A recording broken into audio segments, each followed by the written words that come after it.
Salut les amis, je suis heureux de vous retrouver pour ma dernière semaine foot de l'année. Revenons sur la Ligue 1 et notamment la dernière journée. L'OM bat Lille 2-1 et devient champion d'automne. Semaine après semaine, l'OM impressionne tant par sa régularité que par son jeu. La preuve, 19 matchs, 13 victoires, mais surtout, l'OM est la seule équipe à avoir davantage de possession de balle que son adversaire sur la totalité des 19 premières journées de la phase aller. Seuls le Barça, le Bayern et la Roma peuvent en dire autant. C'est la grande classe. Et le dauphin de Marseille est l'Olympique Lyonnais. L'OL a fait imploser les Girondins de Bordeaux 5-0 à Chabandelmas ce dimanche, soit leur plus large victoire en Ligue 1 à l'extérieur. Pourtant, Lyon n'a pas tout maîtrisé, mais sa jeunesse étincelante a fait le travail. Doublé de Lacazette, meilleur buteur du championnat avec 15 réalisations auxquelles il faut ajouter 5 passes décisives. What else? Doublé de Fekir, but de Tolisso. Sur la phase aller, l'OL a utilisé souvent 10 joueurs issus du centre de formation. Ils ont la meilleure attaque du championnat et la meilleure différence de but. L'OL a décidément opéré les bons changements de stratégie, tant sur le stade qui leur appartiendra, que le projet de jeu qui s'appuie sur les jeunes avec un centre de formation ultra performant. Et un choix judicieux d'entraîneur. L'OM voulait s'inspirer du Borussia Dortmund. Pour l'OL, le modèle c'est plutôt le Barça et ça lui a réussi plutôt bien. Le Paris Saint-Germain termine la phase aller à la 3e place du podium.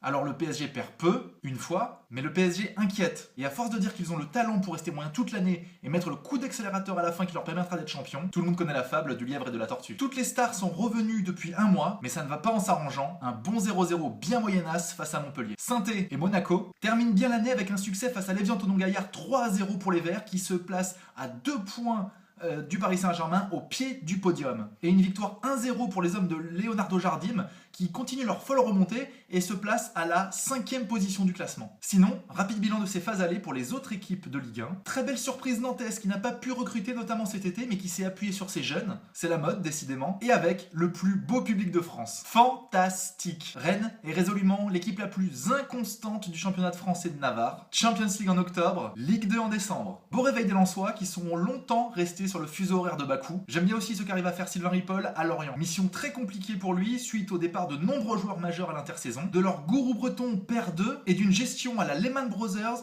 made in City of London. Enfin, comment ne pas donner mon gros coup de cœur à l'en avant Guingamp. Tout le monde leur prédisait l'enfer, année de confirmation, dépression européenne. Force est de constater que Jocelyn Gourvenec et ses hommes résistent encore et toujours à l'envahisseur. 22 points, 12e du classement, de beaux joueurs, 11 buts et 3 passes décisives pour la révélation Claudio Beauvu. Et une magnifique qualification pour les 16e de finale de l'Europa League, là où Lille et l'AS Saint-Etienne ont lamentablement échoué. Bravo Guingamp. À part ça, le Real de Madrid enchaîne une 22e victoire d'affilée et trône sur le toit du monde suite à sa victoire sur le club argentin de San Lorenzo en finale du mondial des clubs. François n'a rien pu y faire et ça fait 4 titres pour l'invincible Real de Madrid en 2014. Pendant ce temps-là, en Liga, Griezmann a visiblement entendu les remontrances de coach Simeone en début de saison et se transforme ainsi en super sub de luxe en inscrivant un triplé face à l'Athletic Bilbao ce week-end, ce qui permet au Colchoneros, vainqueur 4-1, de rester 3e dans la roue du Barça. Les Blaugrana, eux, vainqueurs de Cordoue 5-0 ce week-end. En Allemagne, le Bayern de Munich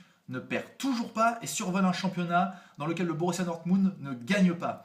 Les hommes de Jürgen Klopp sont 17e et relégables. En Première Ligue, les deux Manchester trouvent leur rythme de croisière. City bat Crystal Palace 3-0 et reste 2e du championnat. United fait match nul 1-1 à Birmingham face à Aston Villa et se retrouve à une 3e place inespérée il y a 2 mois. Les Reds de Liverpool, eux, sont les spécialistes du comeback inespéré. Et ils le prouvent encore une fois face à Arsenal ce week-end. 2 partout, but de Skrtel à la 97e minute. Arsenal est 6e, 2 points derrière Southampton. Mais tout va bien, Arsène a décidé de dépenser de l'argent cet hiver. Southampton, coup de cœur de cette phase allée, et West Ham qui se trouve à une inespérée 4e place. There is only one Premier League. Et en Italie, la Juve maintient sa domination, la Roma maintient la pression, et on ne connaît toujours pas plus de 3 joueurs de l'Inter de Milan spontanément. Non, Zanetti a arrêté de jouer. Il me reste à vous souhaiter un très joyeux Noël. De belles fêtes de fin d'année. N'oubliez pas le Boxing Day en Angleterre. Je vous remercie pour cette belle année 2014 qui a été riche en football passé ensemble. On partage,